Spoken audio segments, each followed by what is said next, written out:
Guten Morgen, liebe Zuhörer. Ich bin Adele. Peter, du siehst ein bisschen müde aus. Was ist genau passiert? Erzähl uns alles von Anfang an. Oh, Adele, es war wirklich ein Abenteuer. Also, ich hatte einen wichtigen Geschäftstermin in München. Mein Flug sollte um 14 Uhr von Frankfurt starten. Ich war pünktlich am Flughafen, habe eingecheckt und alles schien perfekt zu laufen. Das klingt gut bis jetzt. Aber ich vermute, dann kam etwas dazwischen? Genau. Ich saß schon in der Wartehalle beim Gate, als plötzlich eine Durchsage kam. Der Flug würde sich um eine Stunde verzögern. Technische Probleme, sagten sie. Oh nein, eine Stunde ist schon ärgerlich. Aber du sagtest vorhin, es waren 4 Stunden insgesamt, oder? Ja, leider. Nach der ersten Stunde kam eine zweite Durchsage. Noch eine Stunde Verspätung, dann noch eine. Am Ende waren es fast 4 Stunden. Ich konnte es kaum glauben. Das muss so frustrierend gewesen sein. Liebe Zuhörer, habt ihr schon mal so eine lange Flugverspätung erlebt? Wie habt ihr euch gefühlt? Schreibt es in die Kommentare. Wir möchten eure Geschichten hören. Am Anfang war ich wirklich sehr nervös und frustriert. Ich hatte diesen wichtigen Termin in München und ich dachte, oh nein, ich werde zu spät kommen. Mein Chef wird nicht glücklich sein. Das kann ich verstehen. Aber ich sehe, dass du jetzt ruhig bist. Was hat dir geholfen, mit der Situation umzugehen? Gute Frage, Adele. Ich habe mich erinnert an etwas, das mein Vater mir immer gesagt hat. Er sagte, Peter, du kannst nicht alles kontrollieren. Manchmal musst du akzeptieren und das Beste daraus machen. Dein Vater ist ein weiser Mann. Das ist eine sehr wichtige Lektion im Leben. Also, was hast du dann gemacht? Ich habe tief durchgeatmet, bin aufgestanden und bin zum Informationsschalter der Fluggesellschaft gegangen. Dort war eine freundliche Mitarbeiterin namens Frau Schmidt. Und was hast du Frau Schmidt gefragt? Ich habe gesagt, guten Tag, Frau Schmidt, können Sie mir bitte erklären, warum der Flug so lange verspätet ist und was sind meine Rechte als Passagier? Oh, sehr gut, Peter. Es ist wichtig, seine Rechte zu kennen. Liebe Zuhörer, in Europa haben Passagiere bestimmte Rechte bei Flugverspätungen. Informiert euch darüber. Genau, Frau Schmidt war sehr professionell und hilfsbereit. Sie hat erklärt, dass das Flugzeug ein technisches Problem hatte. Die Ingenieure mussten ein wichtiges Teil überprüfen und reparieren. Sicherheit geht natürlich vor. Besser eine Verspätung als ein unsicherer Flug. Absolut richtig, Adele. Dann hat Frau Schmidt mir erklärt, dass ich Anspruch auf Verpflegung habe. Bei einer Verspätung von mehr als 2 Stunden bekommt man einen Gutschein für Essen und Trinken. Oh, das ist gut zu wissen. Wie viel war der Gutschein wert? Sie hat mir einen Gutschein über 15 Euro gegeben. Das war genug für ein gutes Mittagessen und Getränke. Ich konnte in jedem Restaurant im Flughafen essen. Das ist fair. Wo hast du gegessen? Ich habe ein traditionelles deutsches Restaurant gewählt. Es hieß zum fliegenden Schnitzel. Lustiger Name, oder? Hahaha, ja. Ein sehr passender Name für ein Flughafenrestaurant. Was hast du bestellt? Ich habe ein klassisches Wiener Schnitzel mit Pommes frites und einem grünen Salat bestellt. Und einen großen Kaffee, weil ich wusste, es würde ein langer Tag werden. Das klingt lecker. War das Essen gut? Überraschend gut. Normalerweise ist Flughafenessen teuer und nicht besonders schmackhaft. Aber dieses Schnitzel war wirklich ausgezeichnet. Knusprig, zart, perfekt gewürzt. Wunderbar. Also hattest du wenigstens ein gutes Essen während der Wartezeit. Was hast du nach dem Essen gemacht? Nach dem Essen musste ich natürlich meinen Kollegen in München informieren.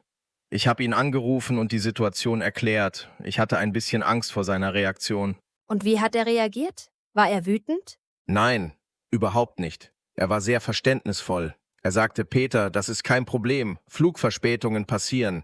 Wir verschieben unser Meeting einfach auf morgen Vormittag um 10 Uhr. Ruh dich heute Abend gut aus. Was für ein netter und verständnisvoller Kollege.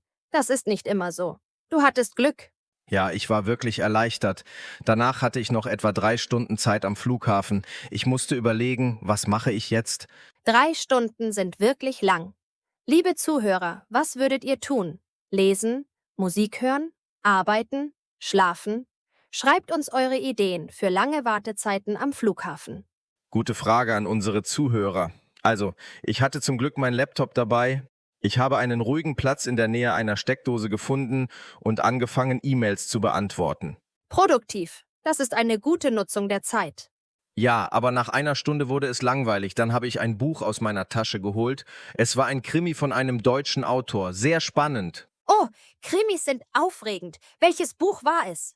Es war der Verdacht von Friedrich Dürrenmatt. Kennst du es? Ja, ein Klassiker. Sehr gute Wahl. Hat es dir geholfen, die Zeit zu vergessen? Absolut. Ich war so in die Geschichte vertieft, dass ich fast vergessen habe, wo ich bin. Plötzlich schaute ich auf die Uhr und eine Stunde war vergangen. Das zeigt, wie wichtig es ist, immer etwas Interessantes dabei zu haben. Liebe Zuhörer, packt immer ein Buch, Musik oder etwas Unterhaltung in eure Reisetasche. Genau. Aber das Interessanteste kam danach. Ich saß da und las, als eine ältere Dame sich neben mich setzte. Sie lächelte freundlich und fragte, ist hier noch frei? Oh, eine Konversation mit einer Fremden. Das kann interessant sein. Wie war sie? Sie war sehr sympathisch. Sie hieß Frau Müller und kam aus Berlin. Sie erzählte mir, dass sie ihre Tochter in München besuchen wollte. Wir kamen ins Gespräch über Reisen. Und worüber habt ihr gesprochen? Sie hat mir von ihren vielen Reisen erzählt. Sie war in über 40 Ländern. Norwegen, Japan, Neuseeland, Argentinien, überall. Sie hatte so viele faszinierende Geschichten. Wow, 40 Länder. Das ist beeindruckend. Hat sie dir Reisetipps gegeben? Ja, sie sagte, ich sollte unbedingt im Sommer nach Schweden reisen. Die Natur dort ist wunderschön, die Menschen sind freundlich und im Sommer wird es nie richtig dunkel. Das klingt magisch. Das klingt wirklich toll. Siehst du, Peter, manchmal bringen uns unerwartete Situationen zu interessanten Begegnungen. Ohne die Verspätung hättest du Frau Müller nie getroffen. Das stimmt. Es war eine schöne Erinnerung daran, dass nicht alles Negative auch schlecht ist. Manchmal gibt es auch gute Seiten. Eine wichtige Lektion. Liebe Zuhörer, könnt ihr euch an eine Situation erinnern, die zuerst negativ schien, aber dann etwas Gutes brachte? Teilt eure Geschichten mit uns. Während ich mit Frau Müller sprach, habe ich auch andere Passagiere beobachtet. Manche waren sehr gestresst und ärgerlich. Einige haben laut mit den Mitarbeitern diskutiert. Das hilft aber nicht, oder? Der Flug kommt nicht schneller, nur weil man sich ärgert. Genau, es war interessant zu sehen, wie unterschiedlich Menschen auf die gleiche Situation reagieren. Manche bleiben ruhig, andere werden sehr emotional. Das ist Psychologie. Unsere Reaktion auf Probleme sagt viel über unseren Charakter aus. Was denkst du, Peter? Welche Reaktion ist besser? Definitiv ruhig bleiben. Die Fluggesellschaft hat regelmäßig Updates gegeben. Alle 30 Minuten kam eine Durchsage mit neuen Informationen. Das war sehr hilfreich. Kommunikation ist wirklich wichtig in solchen Situationen. Die Passagiere wollen wissen, was los ist. Absolut. Gegen 17 Uhr kam endlich die gute Nachricht. Der Flug war bereit, das Flugzeug war repariert und wir konnten bald einsteigen. Endlich! Wie hast du dich gefühlt? Ich war glücklich, aber auch überrascht. Die 4 Stunden waren tatsächlich schneller vergangen, als ich dachte. Gutes Essen, ein spannendes Buch, eine interessante Konversation, das hat geholfen. Das sind Peters Geheimtipps für Flugverspätungen, liebe Zuhörer. Schreibt sie auf. Der Flug selbst war dann sehr angenehm. Ich war so entspannt und müde, dass ich fast die ganze Zeit geschlafen habe. Eine Stunde später waren wir in München. Perfekt. Und dein Koffer war auch da? Ja, zum Glück. Manchmal gibt es bei verspäteten Flügen Probleme mit dem Gepäck, aber alles war in Ordnung.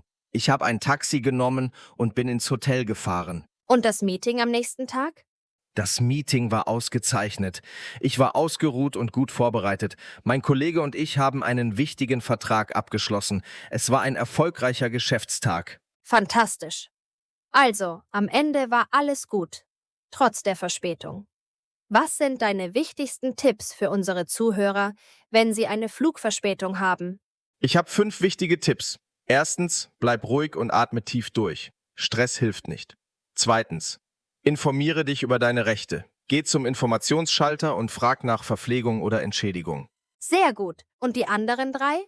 Drittens, informiere alle wichtigen Personen über die Verspätung. Dein Chef, deine Familie, deine Freunde. Kommunikation ist wichtig. Viertens, hab immer etwas zu tun dabei.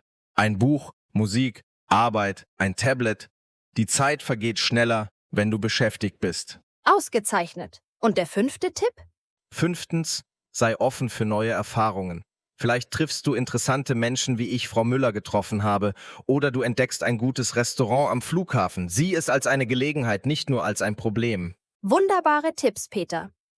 Liebe Zuhörer, diese Ratschläge können euch wirklich helfen. Schreibt sie auf und behaltet sie für eure nächste Reise.